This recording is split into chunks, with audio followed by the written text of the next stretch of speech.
Today we'll be discussing the important marriage of King Daeron II and Mariah Martell, but to understand the marriage and the reason for them being married, you must understand the previous events. The year is 157 AC, and the current king is King Daeron I, the namesake for our aforementioned King Daeron II. In 157 AC, at the ripe age of 14 years old, King Daeron laid his plans to conquer Dorne, and unlike his predecessor, Aegon the Conqueror, he did not have any living dragons. When the lords of his council pointed this out, King Daeron said, "I am the only dragon that you will need."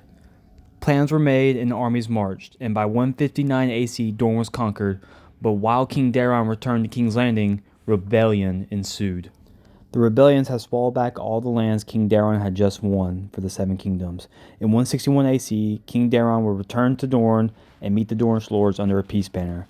At this meeting, himself and 3 Kingsguard members were slain.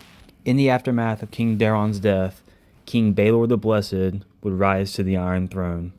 After 40,000 to 50,000 deaths, King Baelor the Blessed, an extremely pious man, did a penance walk from King's Landing all the way to Dorne. To end the war and revive peace talks, King Baelor would marry his family member, future King Daeron II, to the Princess of Dorne, Mariah Martell. Much later in life, King Daeron would marry his sister, Daenerys Targaryen, to the Prince of Dorne, Mariah Martell.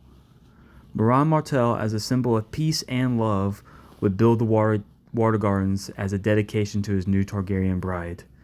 In Seasons 5 and Season 6 of Game of Thrones, we see the water gardens firsthand. These 2 marriages of members of House Targaryen to the Prince and Princesses of Dorne led to the end of generations and decades and centuries of war between Dorne and the rest of Westeros. It also brought the Dornishmen into the royal court and family. The product of Mariah Martell and King Daeron II led to Baelor Breakspear, heir to King Daeron, who favored his Dornish mother heavily, and also led to their youngest son, Maekar, who would go on to marry another Dornish woman by the name of Diana Dane, furthering the ties between the royal family and Dorne.